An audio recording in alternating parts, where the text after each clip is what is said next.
Gosh. All right, Jana, whenever you're ready on that end. All right, kids. I'm ready on this end. So before I start, I just want to say how much respect I have for all of you who have done this before me. Each and every story has been really wonderful and so unique. This has been a fun journey for me. At first I thought, do I really have enough to tell? And then, geez, oh Pete, what do I cut? I decided to start with a list of my most proud achievements and go from there. It quickly went from most proud achievements to a handful of really important people. So you'll get a mix of those. And I'd like to acknowledge that some of those people have joined us here today. Welcome to Sage Singers, you guys. I'm so excited to have you all. Anyway, I would encourage any of you Sage Singers to volunteer to tell your story. It's a good thing. Okay, I'm starting over at the very beginning. It seems my birthday was a sign of my life to come, a lot of football. It doesn't make my top 5, and there will be a top 5, but it does run through my story a bit. In October 1951, as my mom laid in her hospital bed, ready to give birth to me, she was listening to the CSU homecoming football game on the radio. When she heard the PA announcer request that the team doctor head over to the hospital, like right now, that was for me. Looks like I was born a director, don't you think? Well, from then on, spectator sports were huge in our family, probably bigger for my parents than ever for me, but that was my football start in life. We lived in Timnath, Colorado, just outside of Fort Collins. Dad owned a meat locker and was the town mayor. Mom worked at a bank in Fort Collins and later for the CSU libraries. I had one brother, Rick, who was 2 years older than I. He and I were sadly never really that close. I always felt like his bothersome little sister. Unless it came to choosing football teams amongst the neighborhood kids, I was pretty good at sports, and he would sometimes choose me over some of the other kids, and I thought that was pretty cool.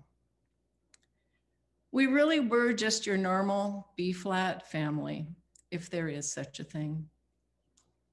In the summer between first and second grades, we moved into Fort Collins. It was right about then that I got my start in music. Neither of my parents were musical, but they clearly knew the importance of music in life and provided piano lessons for Rick and me, which we both kept up until starting band in junior high. Rick played trumpet and I chose clarinet, solely because we had one. I played clarinet for a year and then switched to bassoon, but got really bored with bassoon parts in junior high level band music and switched back to clarinet before going into high school. I sang in choirs all through junior high and high school, but voice was never really my forte. I could play instruments, pretty much any instrument I tried. My high school, Fort Collins High, was referred to as the Fort Collins School of the Performing Arts in those days. The music tradition was phenomenal. My senior year, I was a member of the concert band, symphony orchestra, and a cappella choir when all 3 were chosen to perform at CMEA at the Broadmoor in Colorado Springs.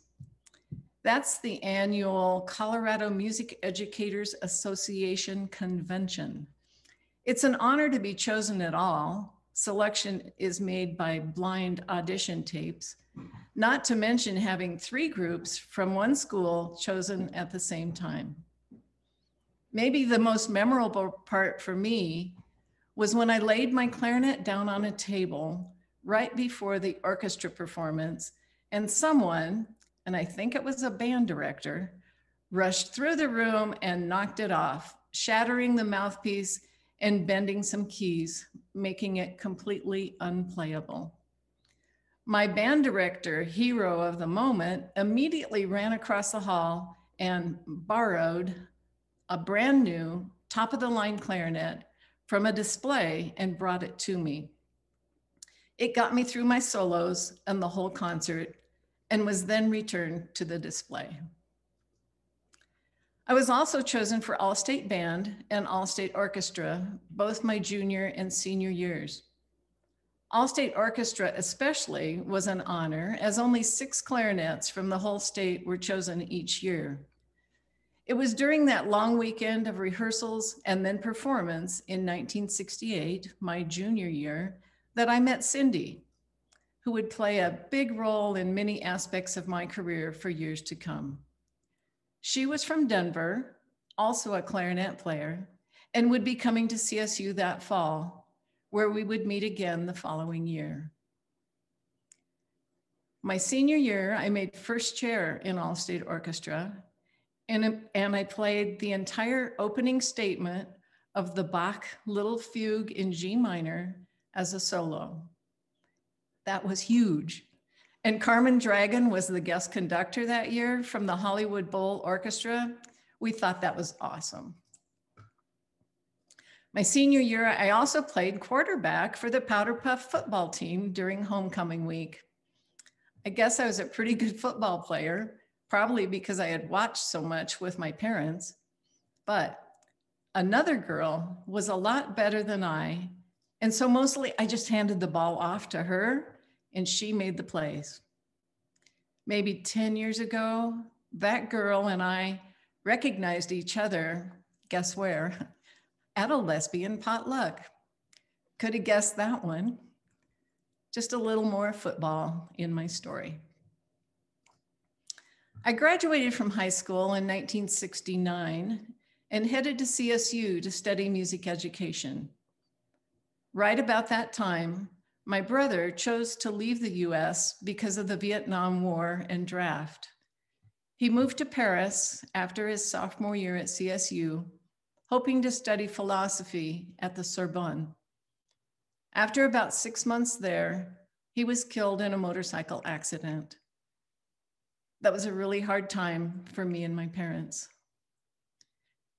Rick and I never got the chance to become friendly and supportive siblings, something I really missed. I was 19, a freshman in college. Now, I'm lucky enough to have joined Julie's family and have gained the sisters and brothers-in-law I was missing. And I have my chosen family, mostly from my days in Fort Collins, and now adding some Sage folks to that group as well. Music at CSU in those days was nothing compared to what it is now. UNC was the music school to go to at that time, and many of my friends went that direction. I wanted to be a big fish in a little pond instead of the other way, and I chose CSU partly for that reason. It was great, really. There were so many performing opportunities from day one.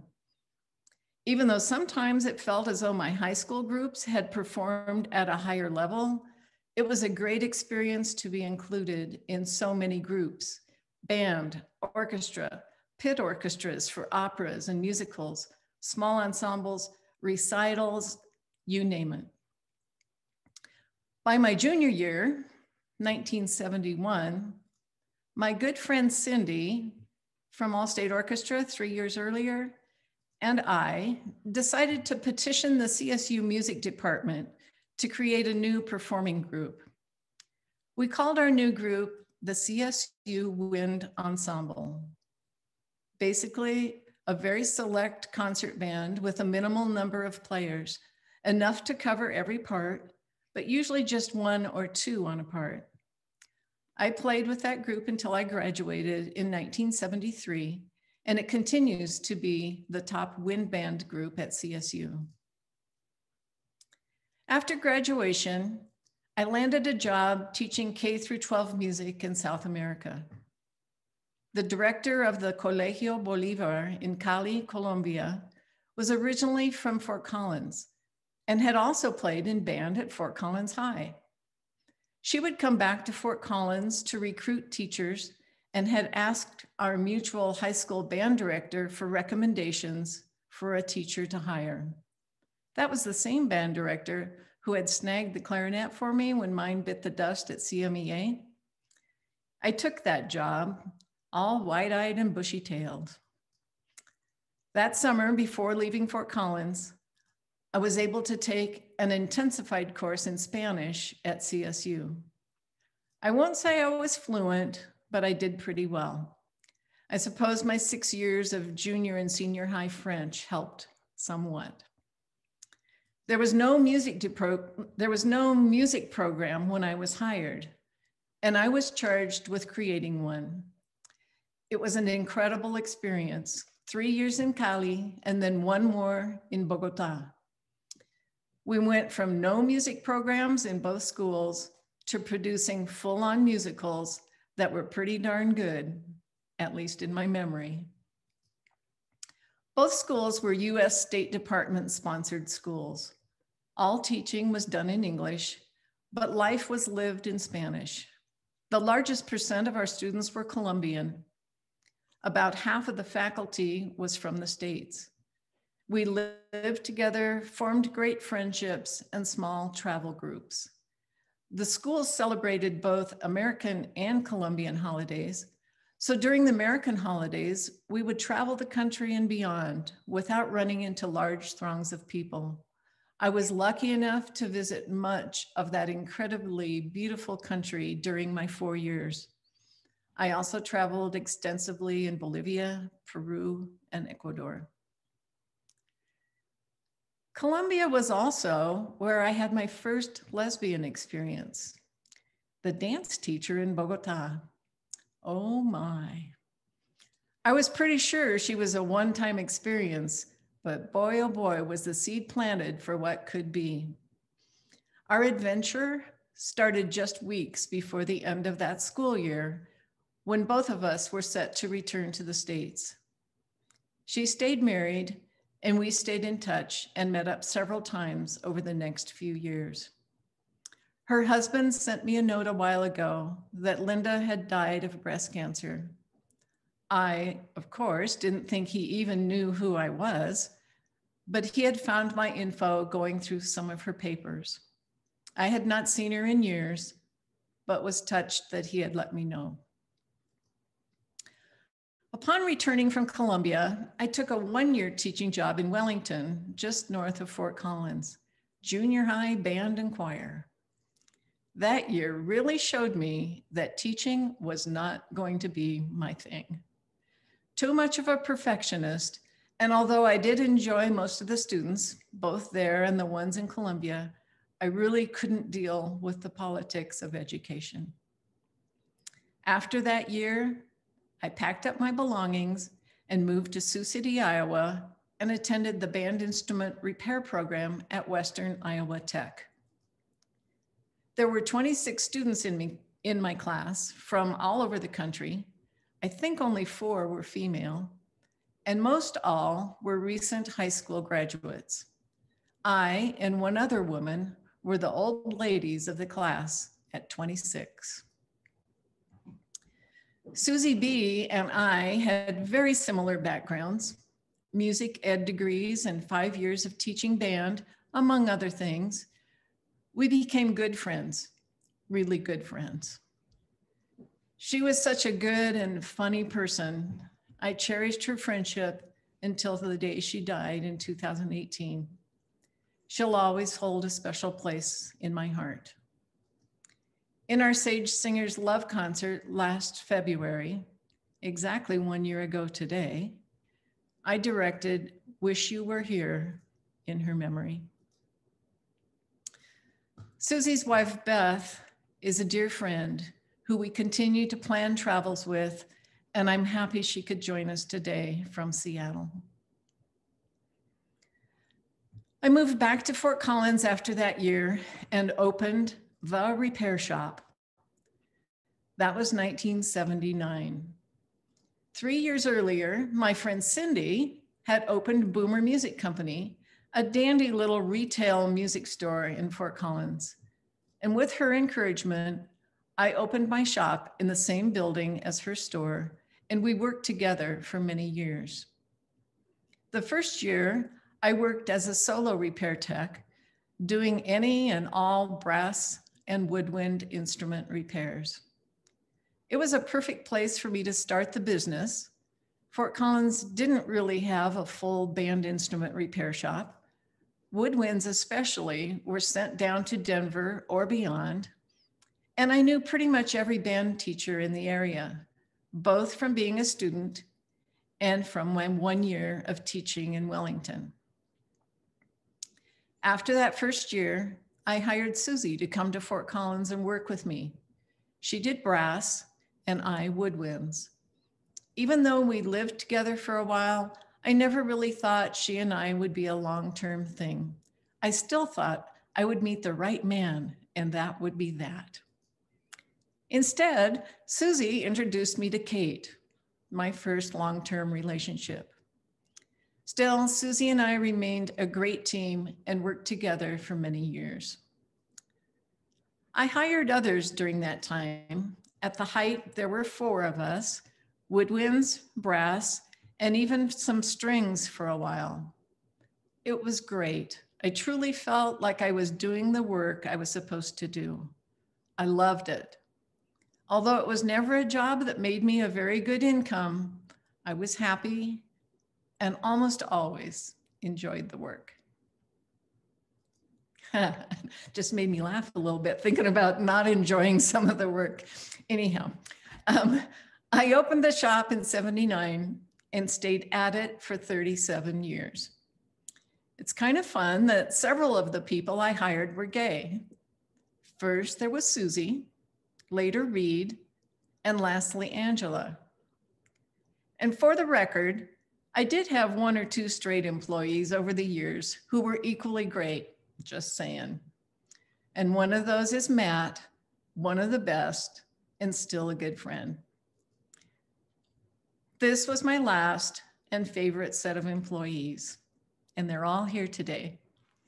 It was certainly not all work and no play at the repair shop. There was the one time we all made instruments out of carrots and a daikon radish. Ever wonder what a radish clarinet might sound like? This is a daikon radish clarinet.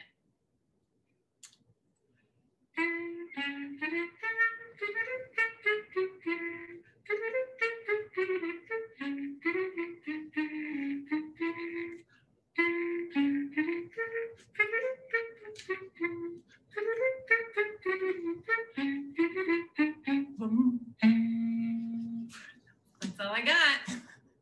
Told you I could play most any instrument.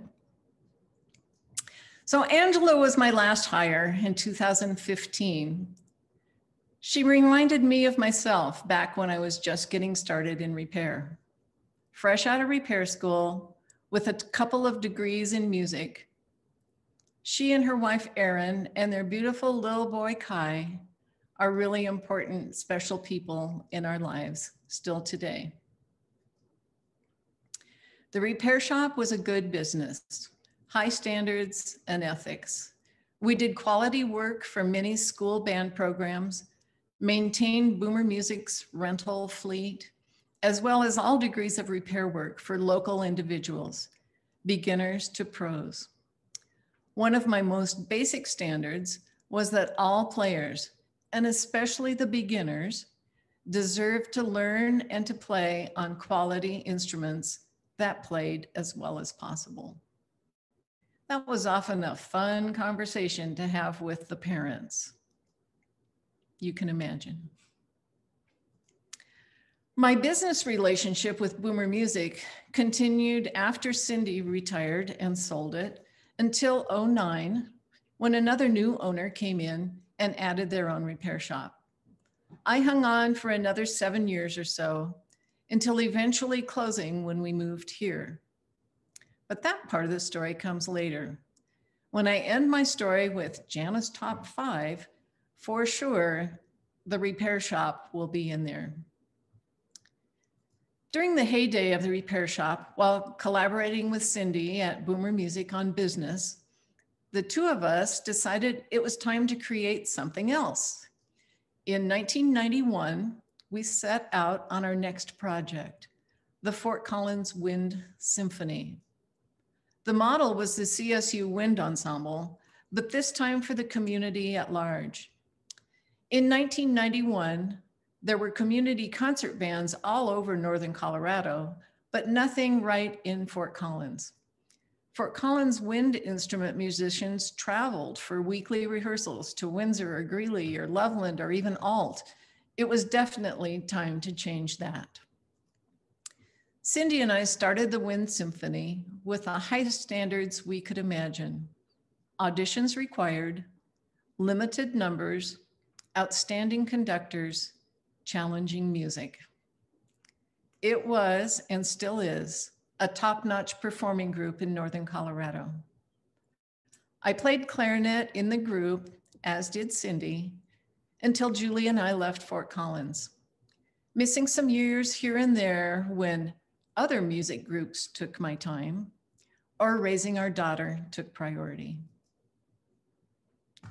Other music groups took my time translates mostly to the start of the Rainbow Chorus in 1992, one of the joys and definite highlights of my life. That fall, a few of us from Fort Collins drove to Denver to attend a harmony rehearsal.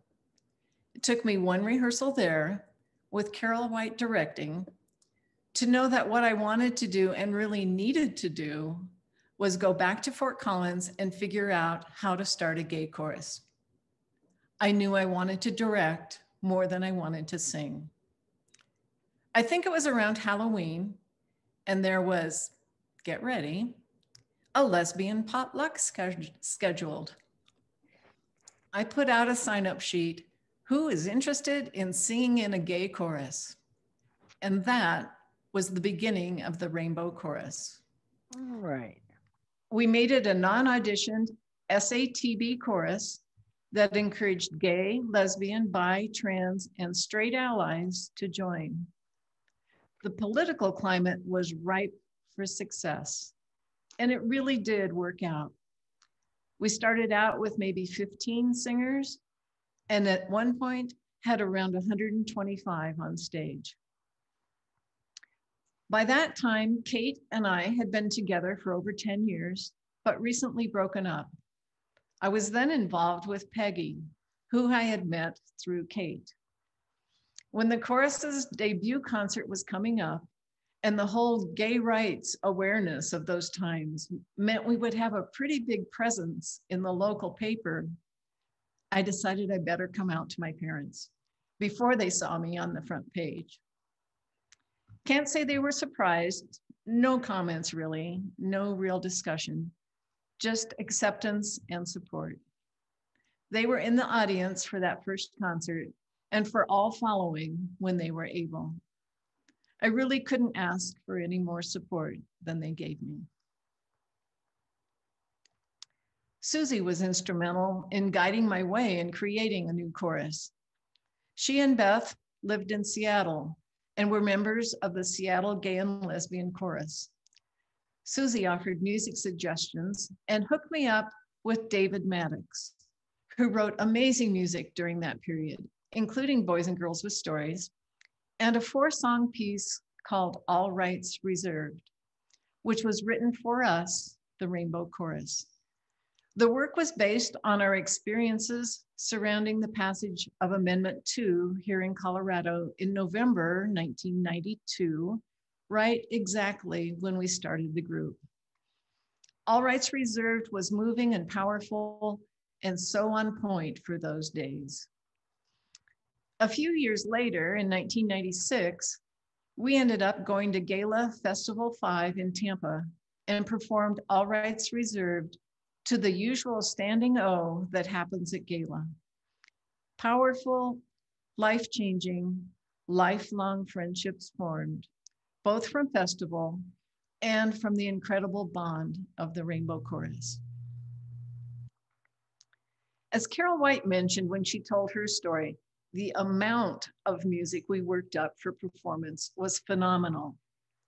Now, it's hard to imagine preparing and memorizing enough music for a 2+ hour concert, but that's what we regularly did. And Rainbow did a lot of gay music, not 100%, but a lot. That was fun, kind of our trademark. One piece that stands out in my memory was Wishing You a Drag Queen Christmas. Oh boy, was that ever a stretch in Fort Collins in the 90s. Each year we did a winter gala concert, that's Gayla, around the holidays, and one of them included Drag Queen Christmas. Reed sang the solo. It wasn't even a full chorus piece, but it will go down in Rainbow chorus history as one of the best. Just a handsome man in tails singing to a down and out drag queen, trying to get her ready for Christmas. It was funny and it was beautiful. Reed is another story in my story. I met him in the early days of the Rainbow Chorus and eventually hired him to work at the repair shop, where he initially helped me keep up with chorus stuff while also training to become a band instrument repair tech. He stayed with me at the shop as a full-time repair tech until the end, 20 years in all. That all was great, but even greater was the friendship that developed. To this day, Reed and his partner Steve are two of our very best friends.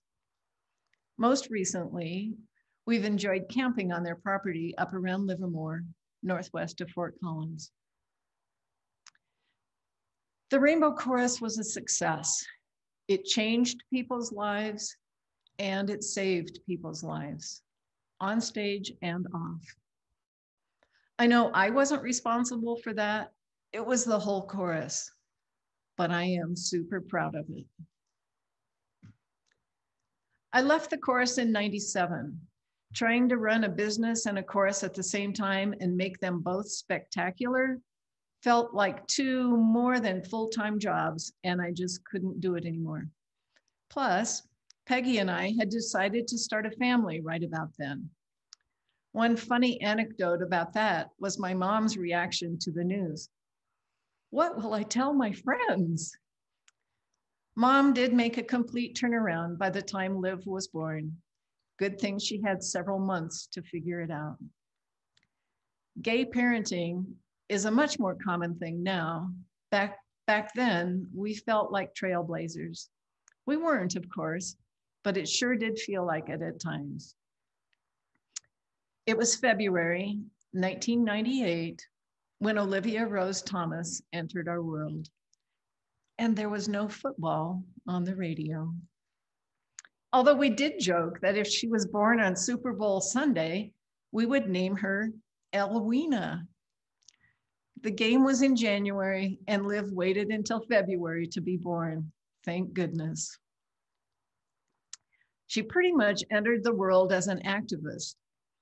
Her 8-month-old self was on the front page of USA Today at a candlelight vigil for Matthew Shepard at Poudre Valley Hospital in Fort Collins. After that, there were many Freedom to Marry days, Pride weekends in Denver, and all sorts of other social justice rallies. And there was her report on Harvey Milk in 6th grade in front of the whole school and parents. I recently asked her, now 23, how she became so aware of so much. Her answer, it's how you raised me. I just love her so much. There'll be more about her later. After Liv was born, I missed the vocal music thing so much that I started another group. This time small, select, mostly a cappella. What to call it? Someone, and I think it was Reed, who was one of the singers, came up with Jana's little group. We called ourselves the JLGs. I loved that group. It was so much fun, singing really tight, complicated a cappella music. I think my favorite concert with the JLGs was train songs from around the world. But as before, it was too much to keep going with the business and now a toddler. So after a couple of years, we disbanded. And then in 2002, the Rainbow Chorus came calling again. Bill Loper, the director at that time, had just taken the job with Harmony here in Denver and resigned right before the start of that season. I decided to go back with a wonderful staff in place and loved it for the next 3 years. During that time, the two main highlights for me were performances of Am I Blue and Out. Am I Blue was a new musical that we had commissioned. Stephen Smith from the Vancouver Gay Men's Chorus composed the music with the script and lyrics written by chorus members. The script was from a short story of the same name by Bruce Coville. It's about bullying, homophobia, and those really tough teen years. Olivia was in kindergarten that year and made an appearance in Am I Blue, along with a classmate and her dad. Many people on stage wore different shades of blue face makeup. It signified how much gayness you had. Almost everyone had a little bit of blue. One long-lasting outcome from the Am I Blue concert started with a note from a neighbor who had come to the performance, asking if we could meet for tea.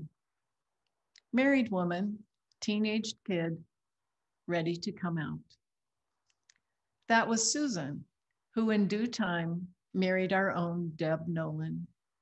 Susan and Deb remain dear, dear friends to this day. The other highlight from that stint with Rainbow was Out. It was my final concert, and beginning to end was just the best. Concerts usually have one or two pieces that stand out and others that are just kind of okay. But Out was a monster production. 2 complete halves, over 2 hours of memorized music and story, and each piece of gem. Lots of solos, lots of good choir pieces, fun choreography, and just the best connections within the group and with the audience. There were so many solos in Out. I think that everyone who auditioned for one got one. That was special. Many members sang their first ever solo. At the start of that season of rehearsals, I asked each member to write out their own coming out story, as that was what the entire work was about. Even our straight allies, who of course have a coming out story of their own. Oh boy, the stories were funny, ugly cry sad, heart-wrenching, clever, and beautiful. At each rehearsal break and at our weekend retreat in Estes Park, I read the stories aloud, 1 or 2 or 3 at a time. No one knew whose story was being read. Sometimes you could figure it out, and lots of times not. We ended up sharing many of those coming out stories between songs at the concert, told by someone other than whose story it was. Anonymity was more important in those days. It was so powerful, and the audience absolutely loved it. What a way to end that career. Rainbow did a lot of fundraising back in those days, and I just want to mention one of them. It was our take on the British Calendar Girls' nude calendar. Yes, the Rainbow Chorus made a calendar wearing pretty much just our vests. Invested in diversity, we called it. Now, it wasn't exactly financially successful. We didn't lose money, but it wasn't a barn burner. But holy cow, was it fun to make. Hey, Sage Singers, there's an idea. Just talk to me first. And I am just kidding. Okay. Did I mention that Julie and I met during that last season of Rainbow? I don't think so. Well, we did, and it changed my life forever. I remember telling my dear friend Mari that I had found the love of my life at age 54. She asked, "Is this your first true love?" And I answered yes. Yes, it was. That was one wise woman, Mari Augustine, who knew me quite well. This one was the real deal and still is. Love you, Julie. Happy Valentine's Day. And so I must tell you about two very important women in my life, Mari and Bonnie. Susie introduced us in the early 80s. They were retired teachers from Massachusetts. Well, they taught in Massachusetts and retired to Colorado. Mari emigrated from Germany after World War II, and Bonnie was originally from Nebraska. Their whole teaching careers were lived in the closet. Retirement and moving to Colorado let them finally come out and be their true selves. The Rainbow Chorus made that even more possible, and Mari especially was so grateful for that. They were together over 50 years and were finally legally married in 2014. They were wonderful, funny, loving, supportive people, and were like grandmothers to Olivia. I'm so sorry they are both gone. They would have loved stage singers. In 2006, Julie and I were married at our church in Fort Collins. It was a beautiful celebration filled with joy and love and a whole lot of music. Deb and Susan played flute and harp throughout, and Reed and Julie, this is another Julie, another dear friend from Rainbow. They sang a beautiful duet with Julie's husband, David, on guitar. The church was full that day, and together we all sang Namaste that I had written during the early years of Rainbow. Some of you might remember singing that short little a cappella piece in 2019 at our National Coming Out Day concert. At our wedding, so many there had been singers in Rainbow that after the opening unison, Namaste, we naturally broke into 4-part and then 8-part harmony and filled the church. It was beautiful and very unexpected to those who were not former singers. 2 years later, Julie, Olivia, and I flew to San Diego to get legally married in that little window of time in 2008 that it was legal there. Susan and Deb were living in San Diego then, and we all went down to the beach by Hotel Del on Coronado Island, and Susan married us. There was more flute and harp music on the beach and another lovely ceremony. And just a little about our daughter. As parents, one excellent decision Peggy and I made was to enroll Olivia in Harris Bilingual Elementary School in Fort Collins, a Spanish-English immersion school. So starting in kindergarten, she had all of her education taught equally in both languages. Liv graduated from Rocky Mountain High School in Fort Collins in 2016, and then went to Fort Lewis in Durango. After her freshman year, she applied for a study abroad term and ended up in, get this, Cali, Colombia. She attended college in Cali and lived within a mile of where I had taught over 40 years before. This in a city of over 2 million people and over 3,000 miles away from Colorado. How amazing is that?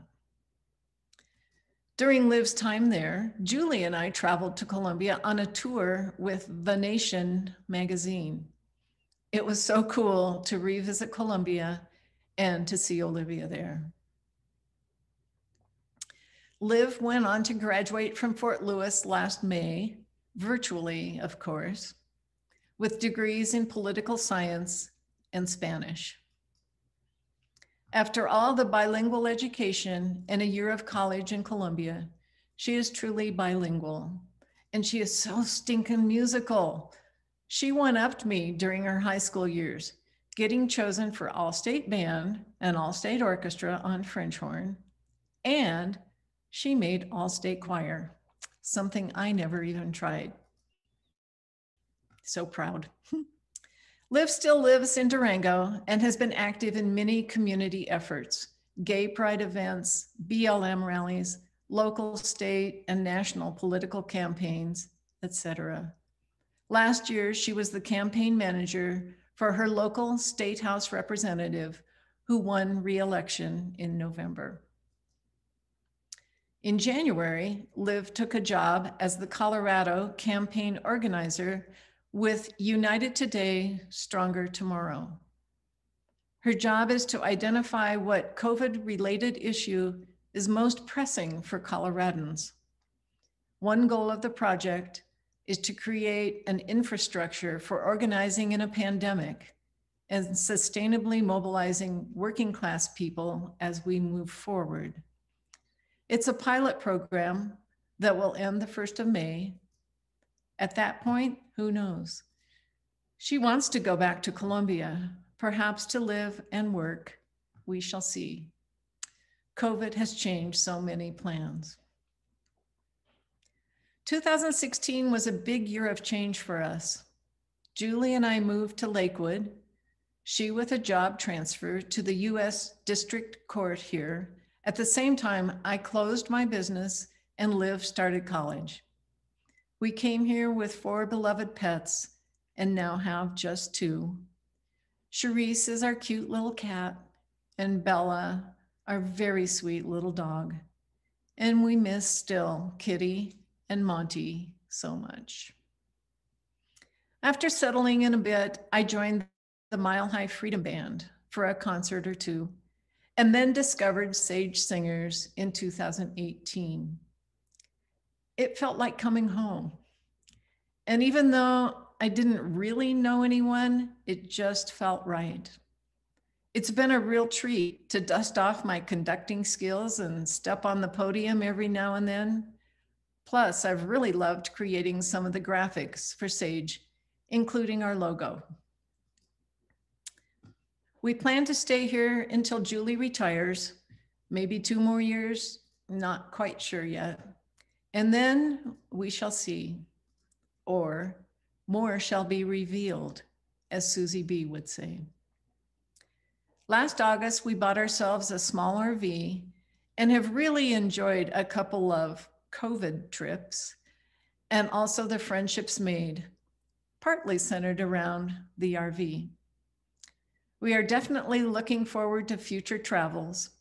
I love being retired. I enjoy art and crafts and cooking and baking and Ferris wheels. And just in general, being a housewife. And really, I do still love football and call myself a Bronco fan. So we've come to it, what I know you've been waiting for, Jana's top 5. Coming in at number 5, Fort Collins High School Music. CMEA with all 3 of our top performing groups selected, and then being chosen as a member of All-State Orchestra and All-State Band. Number 4, my creations and co-creations. The music departments at both Colegio Bolivar and Colegio Nueva Granada in Colombia, the CSU Wind Ensemble, the Fort Collins Wind Symphony, the Rainbow Chorus, the JLGs, and the Repair Shop. Number 3, my last Rainbow Chorus performance, which I already told you about, out in 2005. Number 2, Olivia. We raised an activist who will do good things in this world. She already has, she's doing so now, and I can't wait to see what's next. And number one, Jana's most proud achievement is Karen Perrick's oboe. This might be a surprise to those who know me pretty well. It doesn't really matter who Karen Perrick is. It's her oboe that is the deal. The oboe is perhaps the most difficult of the woodwind instruments, both to play and to repair. It has 44 keys, many of them teeny tiny keys. That's compared to 12 on a flute, 17 on a clarinet, and 20 to 24 on saxophones. The oboe has 44. Each key has a little tiny piece of cork, sometimes more than one, and when overhauling, each piece of cork is replaced. It's an artist's job, and the thickness of each cork has to be perfect and cosmetically trimmed. And then there are the pads. Padding is, in my opinion, the most important aspect of woodwind instruments. Padding is an art on all woodwinds, but especially on the oboe. Most oboe pads are made from perfect pieces of cork. No blemishes, no grain lines, and they must perfectly seal the hole in the instrument. A little off center or a little uneven, and the pad will leak, and leaks are not allowed. Getting the seal perfect is the art. The first pad replaced must seal, and you can't move on to the next until the first is 100%. The other woodwinds use pads that are made of forgiving felt, and the keys can be squeezed just a little bit to make the seal happen. For that reason, the oboe is really the only woodwind instrument that can be repaired to perfection, 100% seal, no matter how the player presses the keys. Sometime in the 90s, I overhauled Karen Perrick's oboe, and in my estimation, it was the perfect job. It took me about 3 weeks, which in band instrument repair time is an eternity, and was the best work I ever did. Clean, polish, and tighten up all the keys. Clean and restore the wood. Replace every single key cork. As I said, so many key corks, little tiny pieces of cork, sometimes the thickness of tissue paper. Replace all the pads, regulate every combination of the keys and how much they open to perfection. That is my number one most proud achievement, Karen Perrick's oboe overhaul.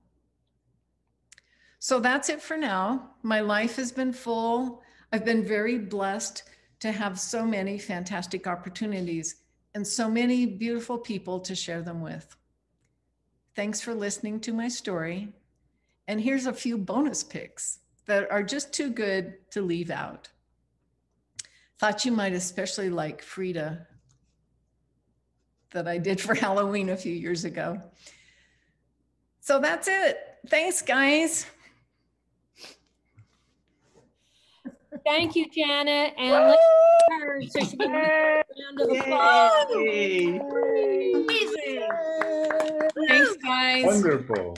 As we've said so many times, everybody's story is just amazing. And we learned so much about that person. And you know, and it was just so well told. And like I said earlier, Jana raised the bar with inserting photos. So again, apologies in the beginning. The three of us, Julie and Jana and I, had reviewed this and practiced. And then of course, come the day of, and there's little glitches there. But anyway, thank you, Jana. And we have some time for people to ask some questions or have a comment. If you can raise your hand, Julie and Jan and I will try to follow everybody. We have quite a few people on today. Kate Burns, go ahead. Oh my goodness. Wow, that was amazing. I don't know how you ever wondered that you wouldn't have enough to fill a presentation. Yeah, it was kind of a lot. Well, no, what was remarkable is I just had such a holistic sense of things, the way you presented it all, Jana, and the creativity with the multimedia. I mean, to be expected from our resident artists for the Sage Singers, and Julie, yes. Just very, very powerful and so inspiring. And I'm so glad this is going to be part of our collection. Thank you. Thanks, Kate. Appreciate all that you do to make all that happen. We have a great team, don't we? And if people are unmuted, make sure you're conscious of the background noise. Tom Biddle, you had a comment? He's got to go. I've got to go, but that was fantastic, Jana. So wonderful. And during one of the pictures that popped up, I saw a former colleague of mine in your JLGs, and I haven't seen him in years. Who's that? Glenn Cook. Oh my gosh. From Greeley Central High School. Yes, anyway, yes. So that was cool to see him there. That made me smile. That's cool. Glenn sang in Rainbow and then also in the JLGs. Well, we were both speech coach, debate coach colleagues. And so we worked together at tournaments and things. I knew him for a long time. Anyway. That's cool. That's cool. That was great. Thank you for sharing that. Oh, thank you. Gotta go. Bye. Good luck. Good shot. Jana, did you ever have to repair kazoos? No, Mo. Thanks for asking. Too complicated for you, I know. Yeah. Okay, it's okay. Yeah. Anybody else have their hand raised? Zach Fisher. I just wanted to say it was a beautiful story by a beautiful woman. And it was fantastic. And I just love you so much. And that was just amazing. Thank you, Zach. You're amazing too.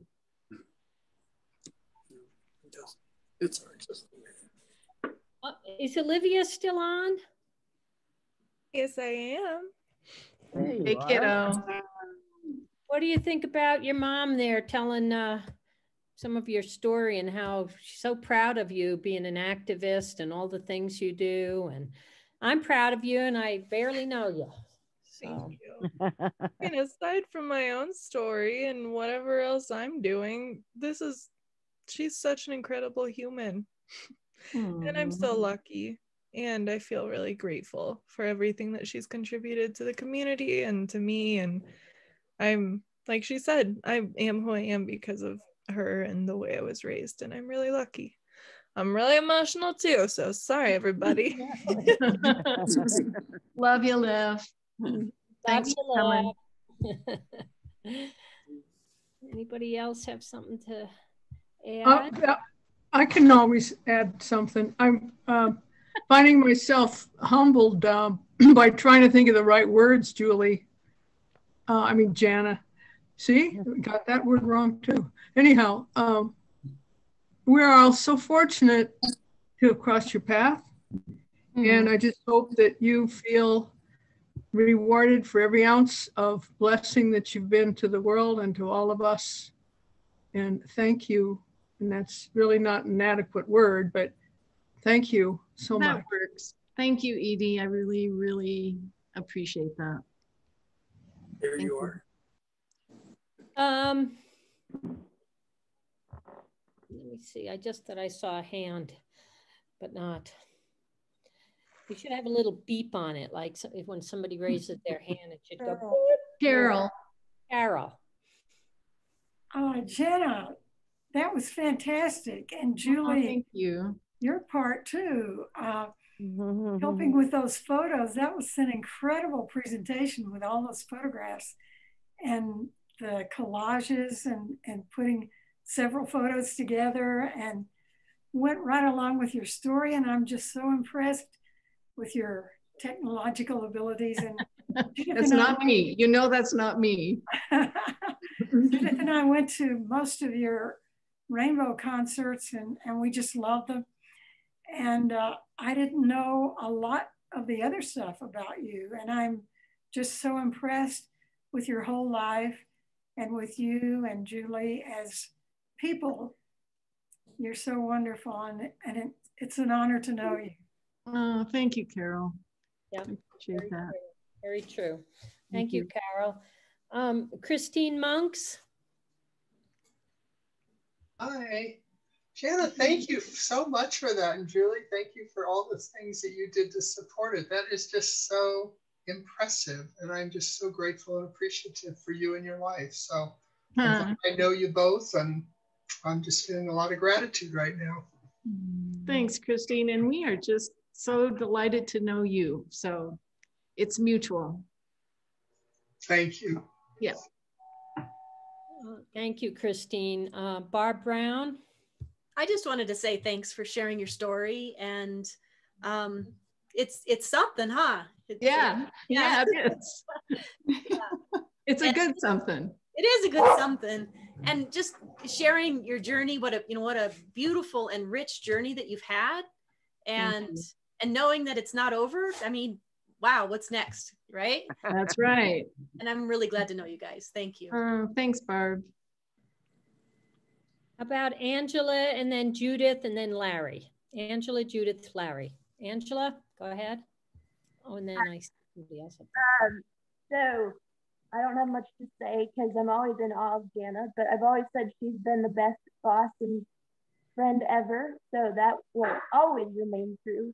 And then I also have to say that I currently have Karen Parrott's oboe.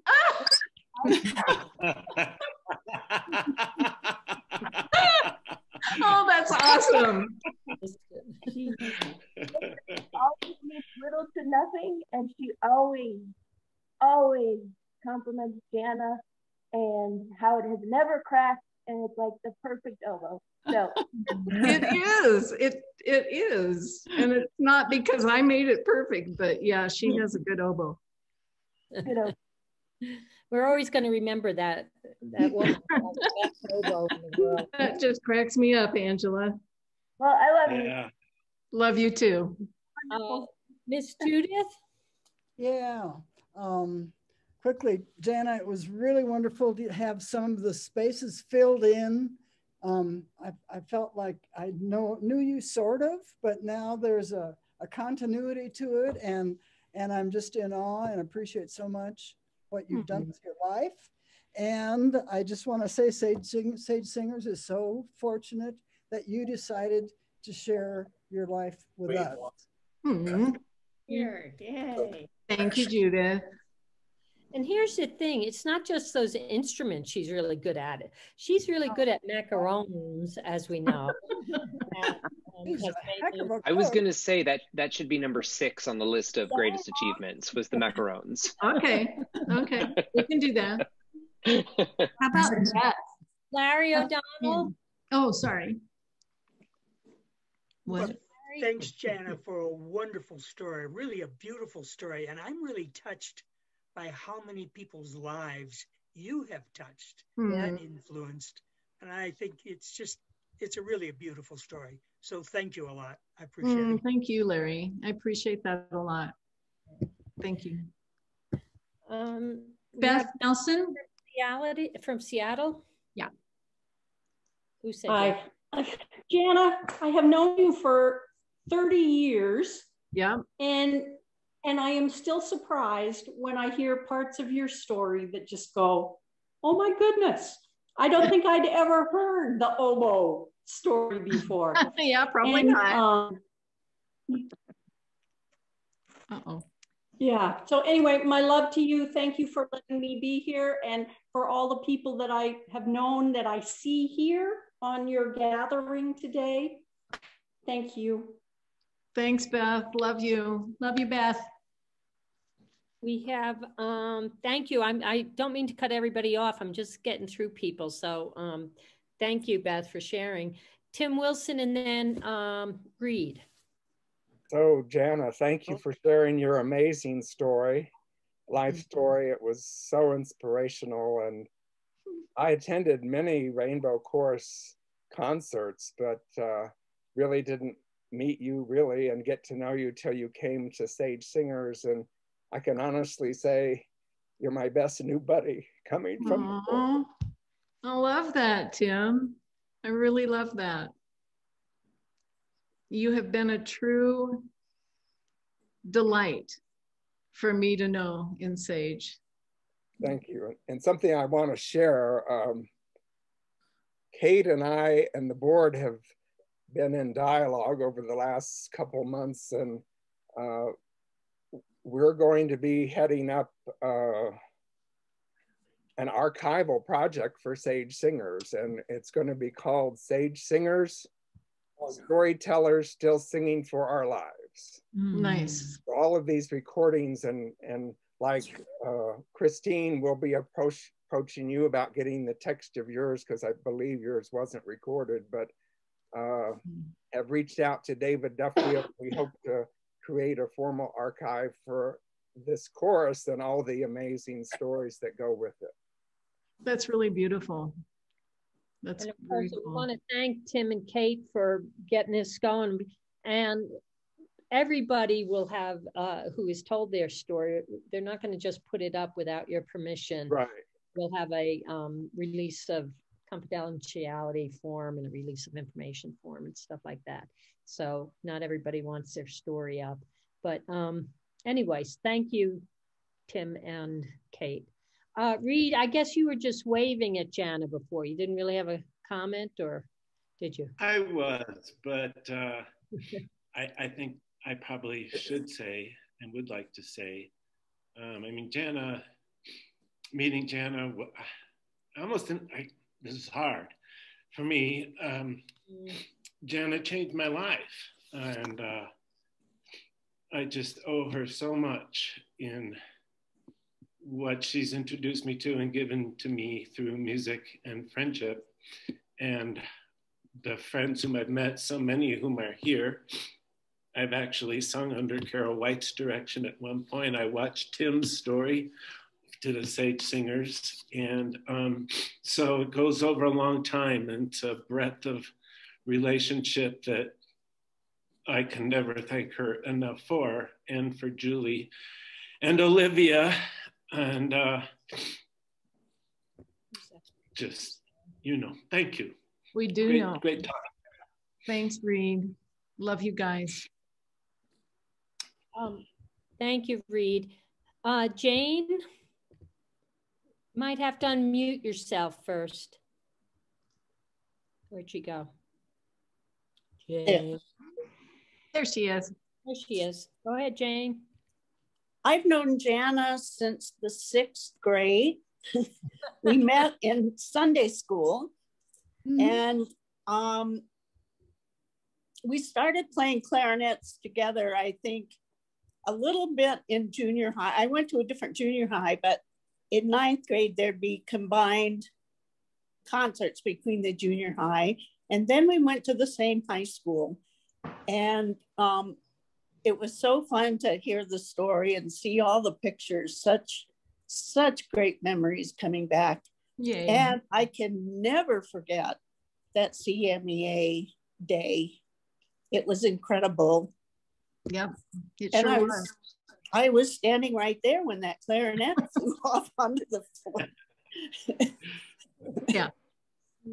And then after high school, I went to UNC and Jana went to CSU. So, we haven't gotten together as much, but I have to credit Jana for improving my clarinet playing, because I don't know if she did this, but I was always competing with her for chairs or in auditions. It was like, well, this time I'm going to be one chair ahead of her. And she always beat me, except one time. She was be first chair and I'd be second. And anyway, I practiced way more before those auditions. So anyway, thanks, Jana. Yeah, thanks, Jane. Thanks for coming. And Julie, I see you, but before the little guy goes, Angela, can you introduce your little guy who we've seen in photos? And I know that Jana and Julie made him a beautiful quilt. Yes, he just woke up. Hi, Kai. Say hi. Hi, Kai. Hi. This is Kai. Thank you. Is this his first giant Zoom call? No. Yeah. He'll be better at this than I. Let's have him on next time we do this, and he can help us with the tech. Yeah, pretty much. Bye, bye. Julie. Julie Sobson. Yeah. Jana, Hi, Julie. Hi, thank you so much for sharing your story. There were definitely things I learned, and I loved seeing a lot of those pictures that I hadn't seen. I had seen quite a few, but the Rainbow Chorus was really special to me because of the friends that I made, including you and Reed and Dave Babin, and musically, it gave me confidence, you know, that I don't know if I really had. You know, it was really special to me. And but the most important thing was my friendship with you, and you're very special. You're a very special person to me. So thank you. Thank you, dear Julie. Very sweet. Kim Buchwald. Yay, Kim. Okay, just had to get unmuted there. So Jana, hi. That was absolutely amazing. And it was, you know, I think it was very emotional for me. And I think what I realized was how intricate, you know, I mean, and how important you were in our life and in Wendy and my relationship in the early 90s when we met you, and, you know, just being a part of that community up in Fort Collins, and the Rainbow Chorus, and going to the events and parties at your house and meeting all these amazing people. And it was, you know, it was just really neat to see it sort of linear about, you know, your story and how my life, you know, how my life and our relationship feels intertwined. And it just was very amazing. We're very lucky. Very lucky and very grateful to have had you in our life. And I feel the same. And you know, it was interesting that, I mean, you guys that don't know Kim and Wendy, these are two really important people in my life too, in Julie and my life. And they just weren't singers in Rainbow or didn't work at the repair shop. So they didn't really literally get in the story, but they are in the story for sure. So thank you. And I'm looking forward, when the COVID is over, that Sage Singers can get back in order again, so that I can be in the audience listening to you all beautiful singers and putting on your performances. And it's delightful to be in the audience. Thank you, Wendy. That's great. And for bringing, of course, Olivia and Julie into our lives was just such a blessing. Yeah. Yeah. So we love you very much. Yes, thank you. Thank you. And little Bella. Hi, Bella. We are going to get back together. Everybody. Yes, we are. We'll get there. The time is waning here, and I just want to, let's see. You know, today is Valentine's Day, and I know all this love and admiration has been showered on Jana, which must hopefully make you feel lovely and appreciated. Good. But it's a day for all of us. I mean, when I hear people talking about each other and I see everybody's faces, we are such a phenomenal group of people.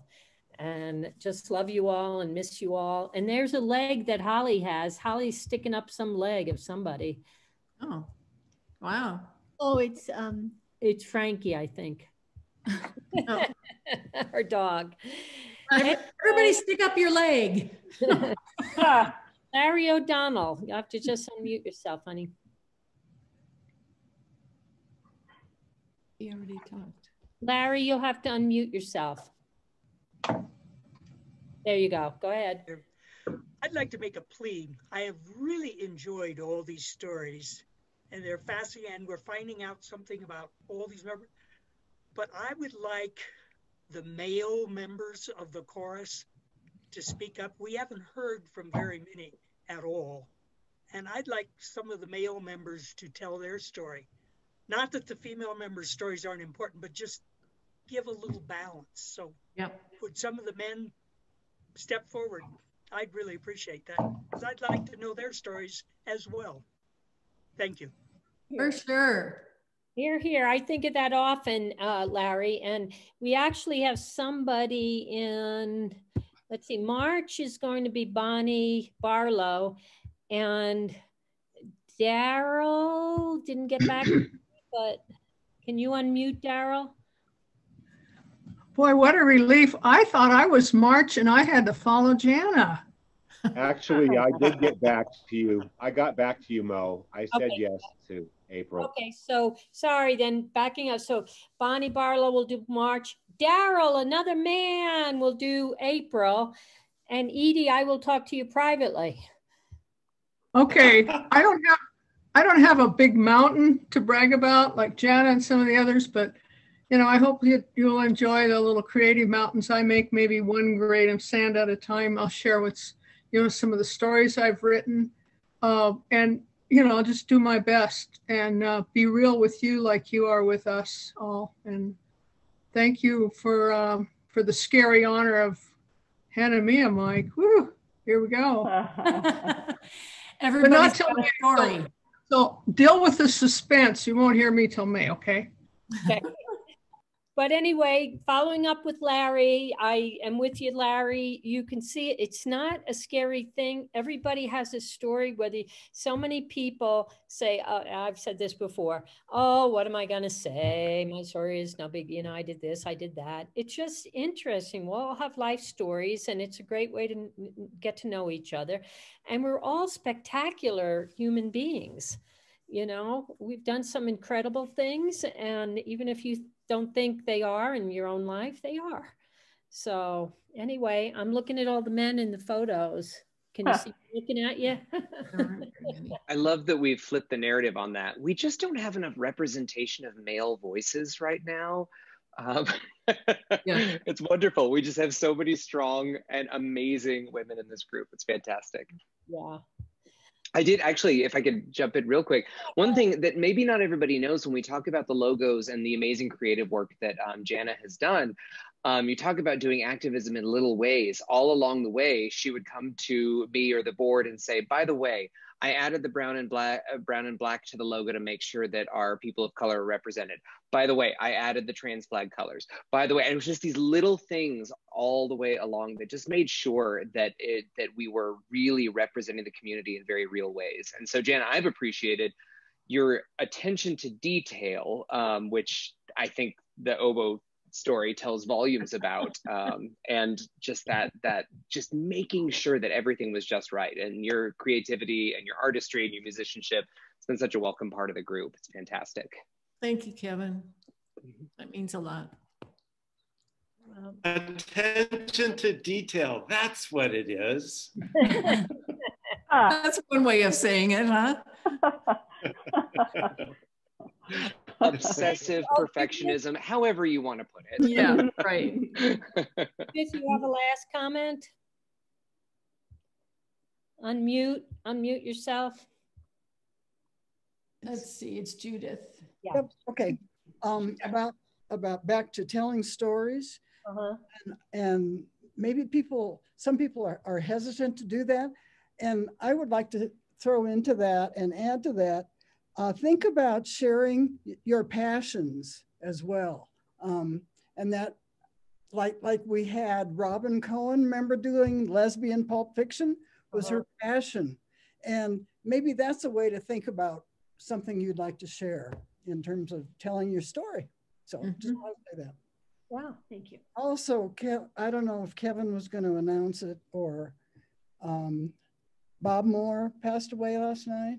I don't know if you all knew that, and that's pretty significant because he had to do with the birth of Sage Singers as well. It was his idea that we recruit. Kevin. Go ahead, Kevin. Will you tell everyone who Bob Moore? Not everybody knows who Bob Moore is. Yeah, if you don't know Bob Moore, you would recognize him. He's come to our rehearsals, and he was an amazing, bright soul. And he was the founding artistic director of the Denver Gay Men's Chorus.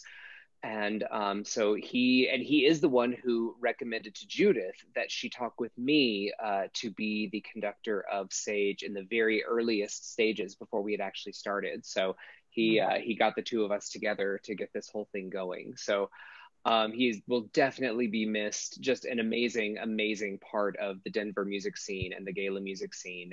And Eric and I were talking about, because he was a pipe organist as well, and so Eric and I were laughing about how you always knew when it was he went by Melba a lot of times, when it was a Melba comment on Facebook, because he would always sign his comment underneath whatever he was talking about, much love Melba, or just kidding Melba. He would always put it there, and I just thought that was adorable. Just a wonderful person. So we're already starting to talk with as the board about what we can do to honor his memory. So we haven't decided anything yet, whether it's going to be, a contribution or some sort of memorial type thing. If you have ideas, feel free to email those to somebody else who checks their email more regularly than I do. Maybe Mo would be a great person to collect those, and we would love to know.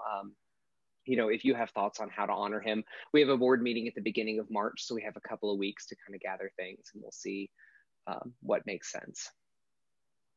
Well, thank you, Kevin. And I'll be sending out an email again, the fourth Sunday, February 28th. Kevin will be speaking to us. But also, I wanted to give you an update, and I see you, Julie, also. The women's shelter during this cold, frigid weather, they have set up residents in the basement of the church where we rehearse. So they're there now, they're inside, because they've given everybody, all the ladies, heaters, but they don't generate enough heat in this kind of weather. So anyway, we still have some money left. I go there every Friday, I've told you this before, drop off some food. So we're still okay money-wise, but there may be a time, they're going till May, so there may be a time in another month or so, I might ask if you can donate, 15, 20 bucks. If everybody could do something, that would help. Okay. Julie. Oh, I was just going to say thank you to, everyone who came today, and especially to my family members, Glenn and Susan, there on Glenn's iPad. They are in Maryland, and my sister Jan was on earlier. She's in South Dakota. And of course, Zach, he's family to us, and Olivia. And Kathy. And Kathy Finney, a friend from work that has become a dear friend of ours, was here. So Matt and Beth are here, and of course, Reed and Steve and Angela and Aaron and Kai. But anyway, we love you all, and thanks for joining in, and happy Valentine's Day. Yeah. Mm-hmm. Oh, Angela, are you waving? Something? Are you? Oh, you're saying goodbye. Bye, Kai. Everybody, say goodbye to Kai. Bye. Bye, Kai. Bye, Aaron. Bye, Aaron. Bye, everybody. Love you guys all. Bye-bye. Y'all are the best. Bye. Bye. Great. Bye, Kai.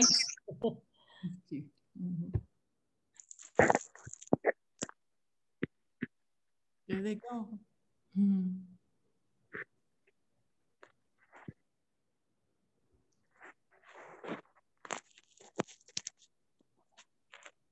It's kind of fun watching everybody drop off.